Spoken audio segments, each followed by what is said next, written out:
Halo semuanya, selamat datang kembali di video analisa harian XAUUSD bersama Amandana. Ini adalah analisa harian XAUUSD pada hari ini tanggal 23 Agustus 2024, minggu terakhir pada minggu ketiga pada bulan Agustus kali ini. Seperti biasa, jika kalian semua suka dengan videonya, jangan lupa like dulu videonya, subscribe bagi belum subscribe, hidupkan lonceng, dan di-share ke yang lain. Oke? Jadi kemarin itu saya nggak expect marketnya itu drop gila ya. Jadi literally marketnya itu nggak expect drop gila sampai sejauh sampai 2470 ya. Saya nggak expect dropnya sampai sini, karena kalau dilihat saya cuma bisa kemarin bilang adalah kalau H4 close di bawah 2506 kemarin ya kan. Ini kalau H4 bisa close di bawah 2506 ya, kalian bisa entry sendiri, terserah mau entry kalian sell di sini atau nunggu buy di bawah 2495 atau enggak di 2483. Tapi ternyata kemarin market itu luar biasa reaksinya. Padahal secara news kemarin itu tidak ada yang terlalu signifikan sebenarnya. Bahkan cenderung hasilnya mix dan sudah saya ekspektasikan, yang dimana tingkat pengangguran ternyata ini naik dari 228.000 menjadi 232.000 seperti yang diekspektasi. Kemudian manufaktur tetap di bawah 50, keluarnya di 48, kemudian services keluarnya di atas 50, ini lebih naik sedikit di angka 55. Kemudian existing home sales di sini cuma naik sedikit ke 3,95. Jadi secara data kemarin itu tidak terlalu berdampak apapun sebenarnya. Saya rasa kemarin itu marketnya ya melepas beberapa posisi karena hari ini adalah hari H yang sangat luar biasa. Oke, sebelum saya bahas secara sebelum saya bahas secara fundamental, di sini akan saya bahas secara teknikal dulu. Ya, saya akan bahas secara teknikal dulu.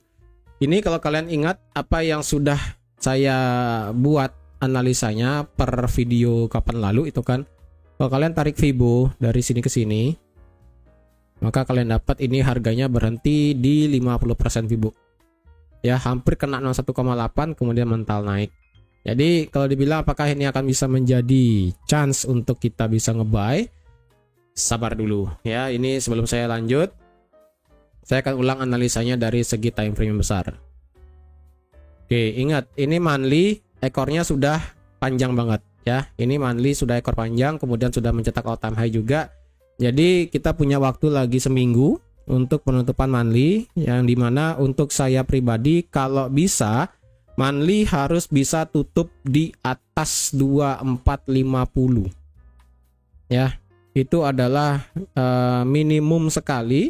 Itu adalah kondisi kritis di mana jika memang kita mau bullish, harga tidak boleh tutup di bawah 2450 ya, itu minggu depan.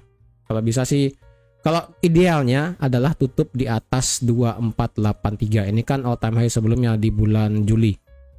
Jadi kalau bisa penutupan monthly sekarang, ingat ya lagi 7 hari, yang dimana 7 hari saya rasa nggak bakal ya, tapi siapa tahu sih ya. Kalau sampai ini lagi 7 hari marketnya bearish gitu kan, dan ini penurunannya itu harus sejauh 427 pip. Ya, minggu depan kan kita punya lagi hari Senin, Selasa, Rabu, Kamis, Jumat. Ya, berarti penutupan mingguan itu mengikuti penutupan bulanan untuk di minggu depan. Jadi, anything possible. Apapun bisa terjadi. Kalau misalnya minggu depan setiap hari penurunannya 100 pip terus, ya ini kan cuma 400 pip. Tiap hari 100 pip, ya 5 hari 100 pip ya bisa sampai 500 segini. Tapi kalau close-nya di sini, wah bahaya sih ya. Bahaya, tapi itu kan masih lagi seminggu ya. Mungkin minggu depan hari Jumat baru saya akan lebih detailkan lagi. Untuk mingguan sekarang, oke. Mingguan kita punya waktu lagi 19 jam. Bagaimana sekarang? Seperti biasa mingguan ya, seperti yang kalian sudah tahu, ini adalah area resistennya. Ini saya nggak akan saya bosan untuk kasih lihat area resistennya ya. Ini adalah area resisten yang valid menjadi area support sekarang. Sekarang marketnya sudah lari ke atas. Nah, apakah ini possible marketnya akan melakukan retracement? Possible ya. Karena kemarin sudah saya bilang ini marketnya tidak menciptakan ekor di atas, kecil sekali ya, kecil sekali ekornya. Seperti yang kejadiannya di tanggal ini, di tanggal berapa ini? Di tanggal 1 April dan juga kejadian di tanggal 1 Juli. Ya, ekor atasnya kan bisa dibilang tipis sekali. Nah, kalau sekarang di sini, kalau misalnya minggu ini kita ditutup bearish gitu kan, misalnya kita ditutup bearish, itu tidak akan menjadi suatu hal yang gawat banget. Kenapa? Karena kalau misalnya candle ditutup di sini ya, ditutup bearish seperti ini misalnya, tutupnya misalnya di 2495 let's say. Ya, ini kan di 2495. Berarti kan panjang ekornya bisa dibilang ini kan hampir sama. Ya. Oke, saya geser. Nah, anggaplah kalau close candlenya merah seperti ini. Jadi saya rasa untuk misalnya candle close merah seperti ini tidak akan terlalu membuat market yang namanya gawat, ya. Gawat dalam hal market itu akan minggu depan bearish banget untuk meretest 24 sampai 2431, 2417 kayaknya sih rada berat. Kayaknya rada berat. Terkecuali ya kita benar-benar bearish power luar biasa sampai 2470 gitu kan, ditutup seperti ini. Nah, bearish powernya sebesar ini.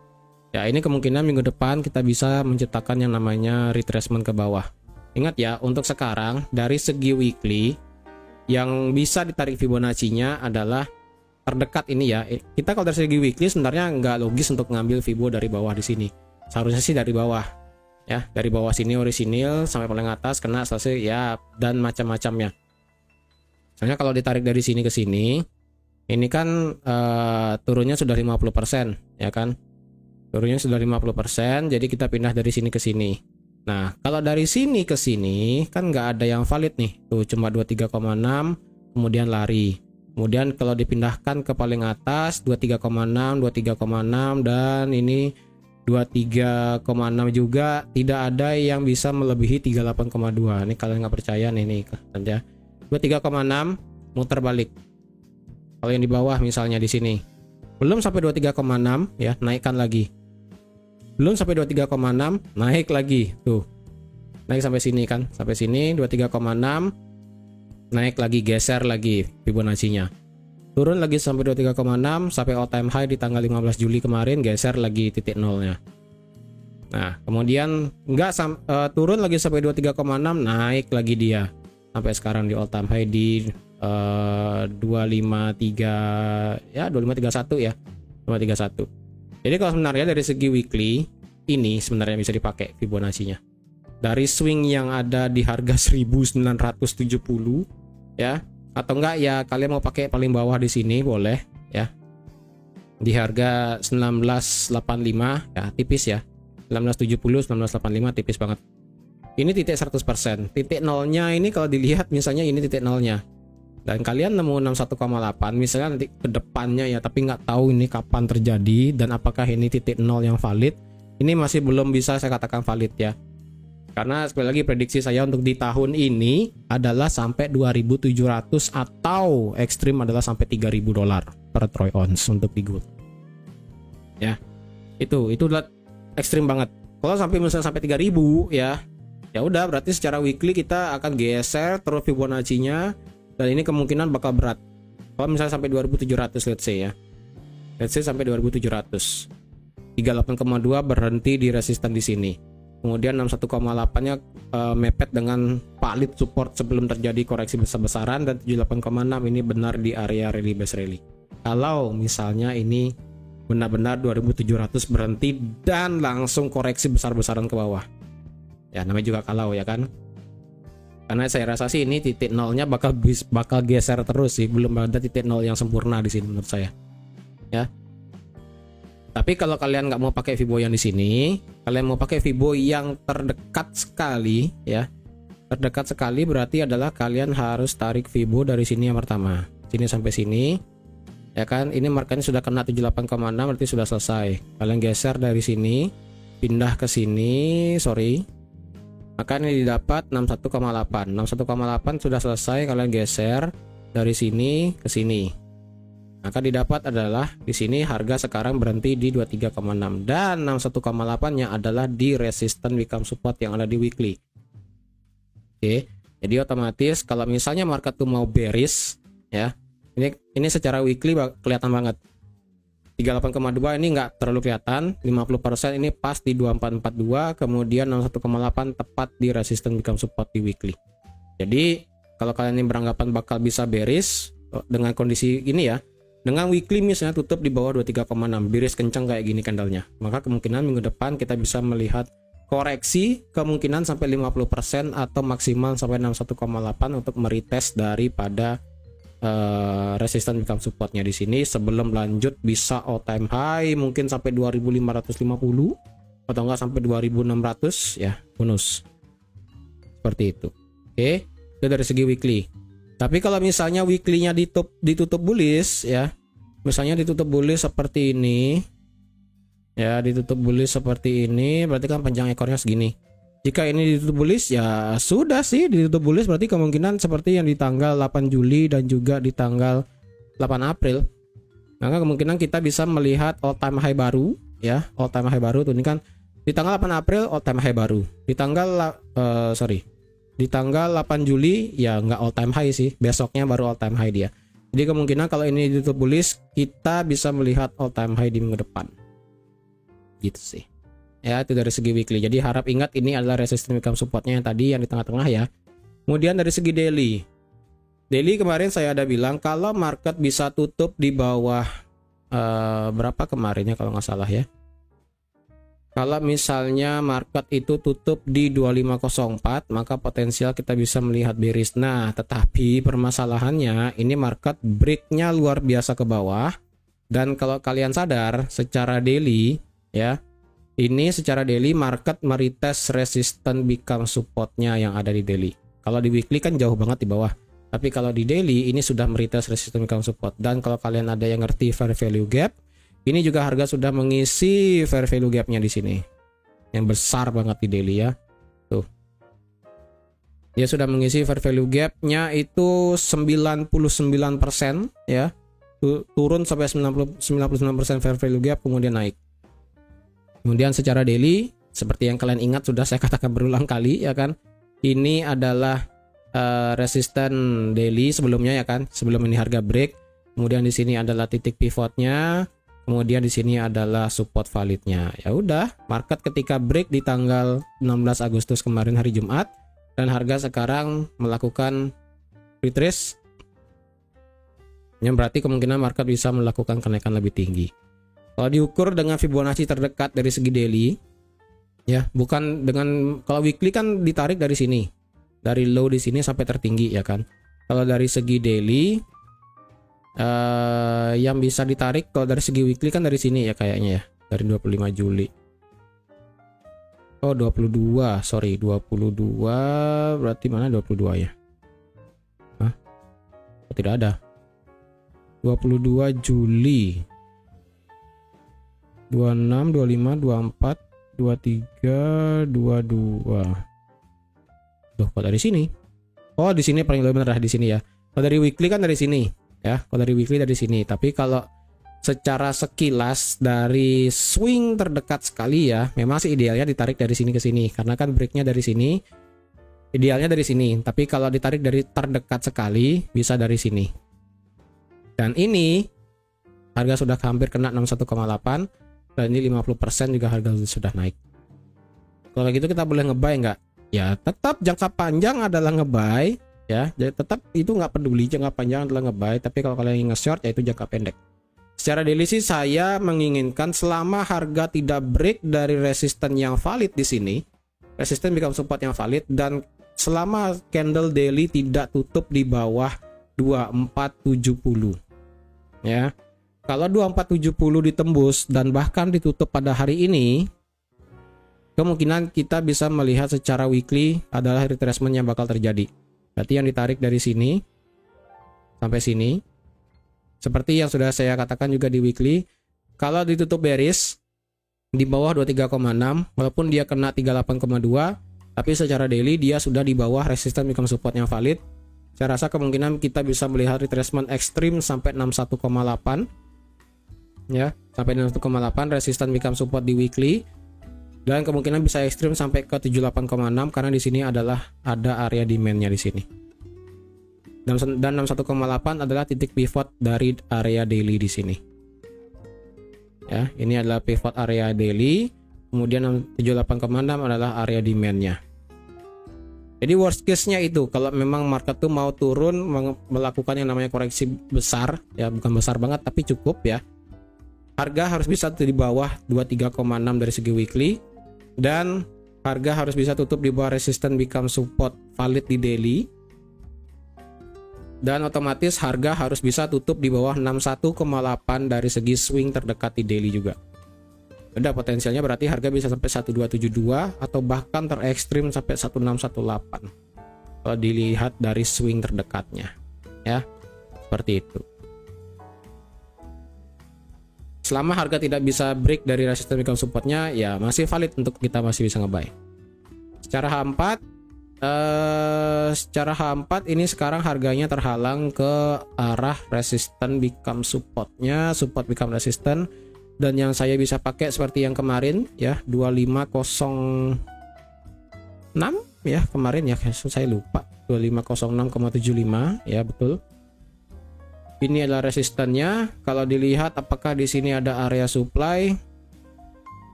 ini break, ini di break, ini di break. Kalau dilihat apakah ini ada area supply, saya rasa kurang bagus karena orisinilnya itu di sini. Ini adalah area orisinilnya, tetapi orisinilnya ini sudah pernah diambil 2 kali ya. Kalau misalnya lihat ini diambil 1 turun, diambil 2 kemudian turun. Perlu 2 kali kenal H4 sebelum harga itu benar-benar drop ke bawah sampai 2470. Jadi kalau nanti misalnya market ini naik lagi sampai ke 2506, hati-hati, memang bakal ada reaksi untuk turun, tapi lihat juga reaksi turunnya ya. Tapi kalau reaksi turunnya sampai sini, sampai 2500 dan kemudian ada pembalikan, justru pembalikan kuat, kalian jangan nge-sell lagi ya. Kalian jangan nge-sell lagi, karena sebaiknya kita tunggu sekalian ini break lagi, baru harga bisa naik. Tapi kalau daily-nya ya seperti yang biasa tadi saya katakan, kalau daily tutupnya itu tidak di bawah resistance become support valid, tidak melebihi 38,2-nya, ataupun misalnya tutup itu di harga 2500, it's okay, nggak masalah. Ya, yang berarti kemungkinan secara weekly juga ya, secara weekly bearish sedikit nggak masalah. Tapi kalau misalnya sampai bullish sampai 2509 pada hari ini atau nggak 2510 pada hari ini, ya kemungkinan minggu depan kita akan luar biasa bullish. Oke. Kalau ini kan dari resistannya terjauh dan juga supply-nya. Kalau resistan terdekat sekarang ya otomatis area ini tidak bisa diperdebatkan ini. Ya, ini kalau kalian lihat harga juga berhenti di 2491. Ya, di 2491,05. Kemudian support terdekatnya adalah ada di sini di harga 2475. Oke, 2475 ya. 2475 menjadi H4. Oke, jadi adalah bentar, kayaknya bisa saya kasih lagi satu ya. Oke, ini ada immediate-nya di atas 2491 dan di bawah 2506 itu ada di harga 2500,25.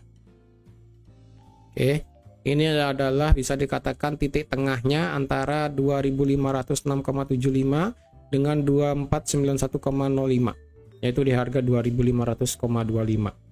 Jadi saran saya kalau kalian ingin ngebuy di atas 2492 ya, kalau bisa di atas 2492. Kalau harga H4 stay di atas 2492 seperti ini ya, kalian bisa untuk ambil buy tipis tapi hanya sampai 2500 aja. Jangan dipaksakan sampai 2506. Saya rasa cukup sampai 2500 saja. Jangan terlalu banyak ya. Itu dari segi H4. Kalau dari segi H1 untuk dicari area supply-nya ya, ini berarti benar ya. Ini adalah area supply-nya di H1. Jadi otomatis 25 lagi.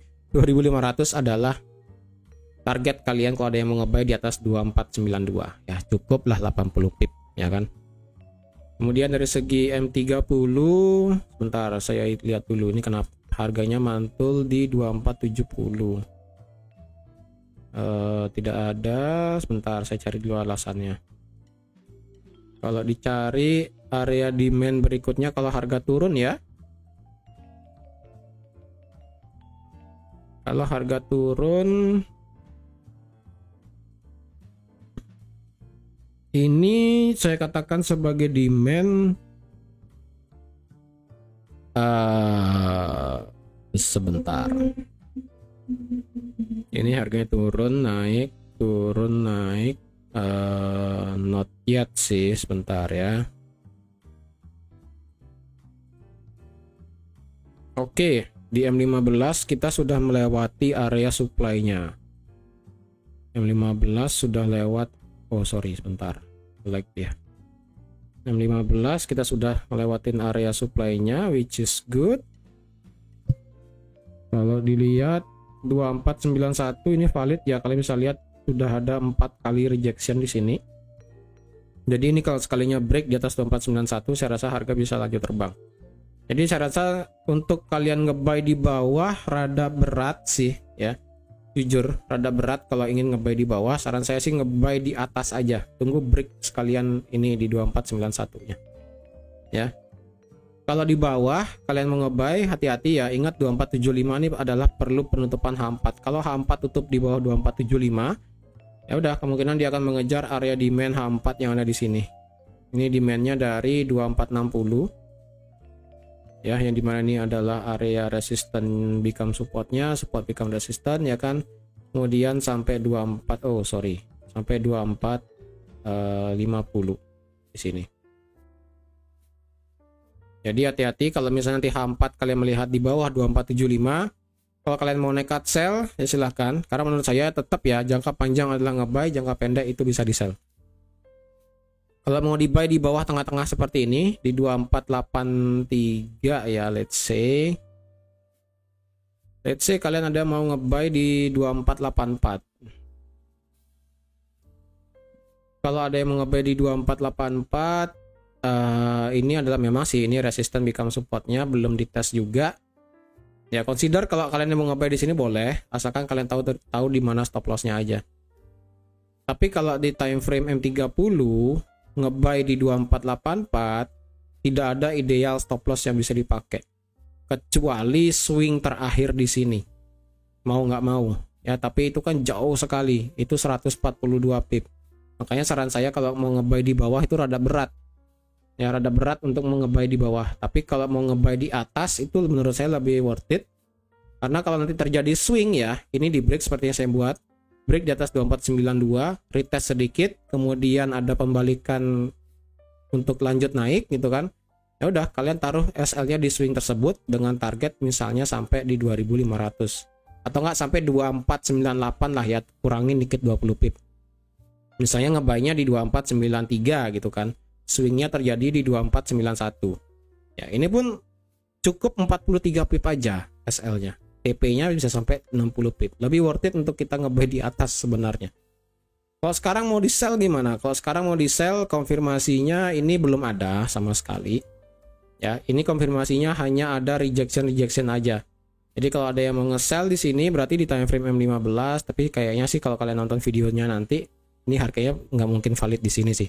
Tapi kalau misalnya nanti harganya masih di sini aja, kalian mau nge-sell sekarang, ya mau nggak mau stop lossnya di atas 2493 ya.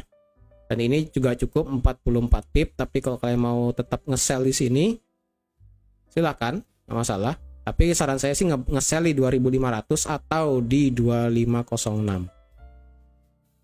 Ya, saya rasa sih 2500 ini bakal ada reaksi. Ya, jadi better tunggu di 2500 bukan di harga sekarang. Menurut saya sih seperti itu. Tapi kalau kalian mau nekat langsung sell kayak di sini langsung ya monggo silahkan, nggak masalah. Yang penting asalnya taruh di atas 2493. Tapi kalau nggak mau juga nggak masalah. Kalau saya pribadi better saya mau ngebuy di atas 2492. Kalau ditanya mau nge-sell di mana, better saya nge-sell di 2475 itu sih. Kalau ditanya pendapat saya pribadi, nge-sell di mana di bawah 2475. Ngebuy di atas 2492. Tapi possible nggak ngebuy kayak tadi di 2484? Possible hanya jika turun 2484, 2485 naik ya, terjadi change of character misalnya di area kecil tersebut, baru saya ngebuy. Ngebuy hanya untuk SL di swing terakhir misalnya di sini misalnya. Misalnya ngebuy di sini ya kan. Dia turun sampai 2484, kemudian turun lagi, kemudian terjadi change of character, retest, baru saya akan nge-buy. SL-nya nggak akan saya taruh di bawah ini, tapi saya akan taruh di swing terakhir dia melakukan change of character dengan target sampai 2491. Mungkin saya akan extend sampai 2500, hanya saja jika 2492 di break. Tapi kalau 2492 tidak lewat, ya sudah, nggak masalah. Oke. Jadi itu ya untuk dari segi teknikal. Nah, untuk nanti malam kita ada berita yang namanya Jerome Powell Speak. Ya, Jerome Powell Speak, New Home Sales, dan nanti malam kita ada Jackson Hole Symposium. Yang dimana Jackson Hole di sini akan memberikan pernyataan dari Jerome Powell bagaimana bagaimana tanggapan dia tentang inflasi dan suku bunga saat ini. Yang dimana kita tahu bahwa tingkat inflasi sekarang itu sudah turun ke angka 2,9 gitu kan. Dengan suku bunga yang kembali lagi desas-desusnya adalah akan ada pemotongan suku bunga besar-besaran. Katanya adalah 50 basis point di September ya kan, tapi untuk update saat ini adalah hanya 25 basis point aja. Ya. 25 pemotongan basis point, 25 basis point pemotongan suku bunga itu adalah sebanyak 74% dan 50 basis point adalah sebanyak 26%. Kalau kalian ada mau lihat mungkin Jackson Hole Symposium, mungkin kalian bisa cari di YouTube, kayaknya bakal ada yang live-nya sih di bagian Senat US atau The Fed, nggak tahu sih, saya lupa. Atau mungkin dari CNBC atau nggak cari ya portal berita luar negeri di YouTube. Kayaknya sih bakal mereka ada sesi, ada mengadakan live kayaknya di Jackson Hole di Wyoming. Kalau kalian mau nonton, tapi kalau enggak ya nggak masalah. Menurut saya nanti malam ya untuk Jerome Powell sendiri memang akan ada pemotongan suku bunga, tetapi kita akan lebih condong melihat bagaimana agresivitas dari The Fed dalam hal melakukan pemotongan suku bunga, ataupun bagaimana seberapa agresifnya, seberapa gencarnya The Fed dalam hal melakukan pemotongan suku bunga. Jika itu sesuai schedule, memang itu akan dianggap bearish, tapi tidak sepenuhnya bearish karena tidak ada yang namanya itu sudah diekspektasikan oleh market gitu kan. Tidak terlalu wow. Kejadian wow itu hanya terjadi jika misalnya nanti malam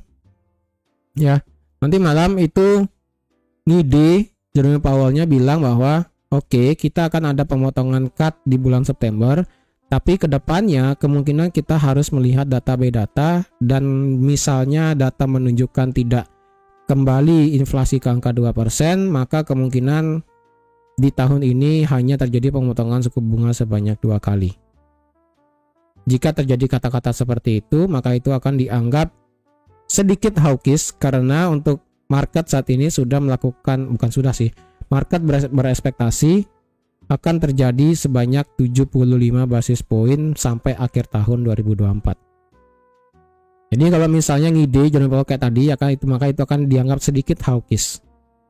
Oke. Kemudian dovish-nya adalah ya mereka mengikuti persepsi market yang dimana September 25, September 25, November 25, kemudian Desember 25. Maka itu akan dianggap sedikit dovish. Tapi kalau mau dovish banget, September 25, November 50, September 25, kemudian November 25, Desembernya 50. Wah, itu luar biasa.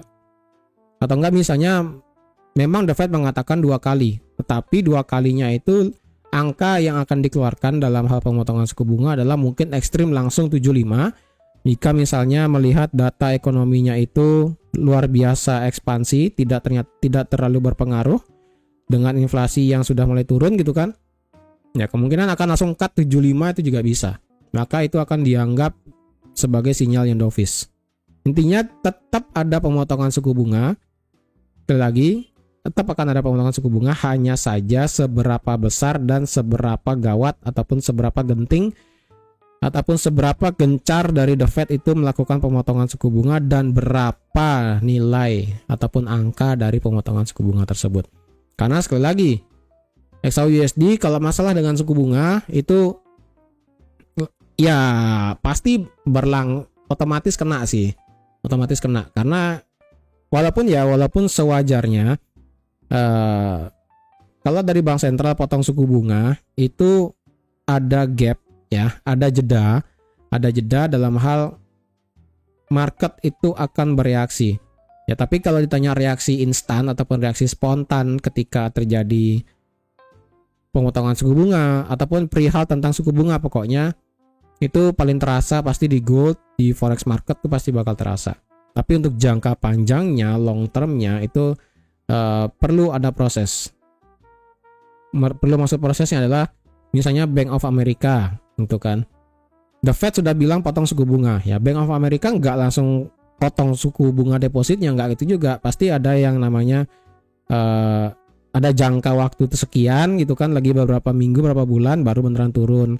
Efeknya ya baru beberapa bulan kemudian baru berasa, beberapa minggu kemudian baru berasa. Tapi kalau masalah trading ya hitungan detik sudah langsung berasa gitu kan. Beda cerita dengan hal kejadian kalau kita benar-benar melihat bank sentral seperti itu. Ya.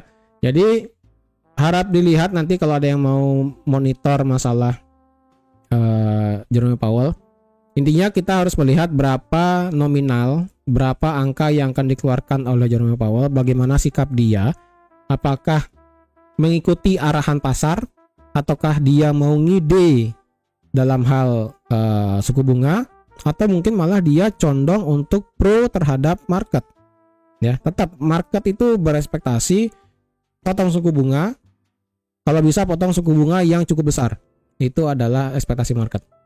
Ya, jadi sekali lagi ini Jerome Powell mau kemana gitu kan? Apakah dia mau oke, kita potong, tapi ya fine aja lah, tidak terlalu besar banget ya, ikutin kalian aja lah kayak gitu misalnya. Yaitu netral tapi dovish. Tapi kalau dia ngide, ya kita ngekat, tapi kita lihat data dulu. Kalau misalnya memang nanti tidak pede, inflasi tidak mau turun lagi ke 2%, ya buat apa saya cut? Mungkin cut hanya sekali, 2 kali aja habis itu selesai. Oke, itu mungkin bisa dikatakan hawkish dan itu melawan ekspektasi market. Dan yang ketiga, ya udah Jerome Powell itu follow market aja udah. Kalian maunya 75 basis point ya oke. Maka itu dianggap ketika Jerome Powell mengikuti arahan market, ya udah itu akan dianggap sebagai nada dovish untuk di indeks dolar. Oke, jadi saya rasa sekian dulu untuk analisa XAUUSD pada hari ini, sekaligus nanti malam kita ada Jackson Hole Symposium dan juga dari speak dari Jerome Powell perihal suku bunga, inflasi, dan tren tentang potong suku bunga di bulan September. Sekian dulu untuk analisanya, sampai jumpa lagi. Terima kasih sudah nonton video sampai habis. Terima kasih juga sudah like, share, dan subscribe seperti biasa, dan sampai jumpa lagi di analisa harian XAUUSD selanjutnya. Bye bye.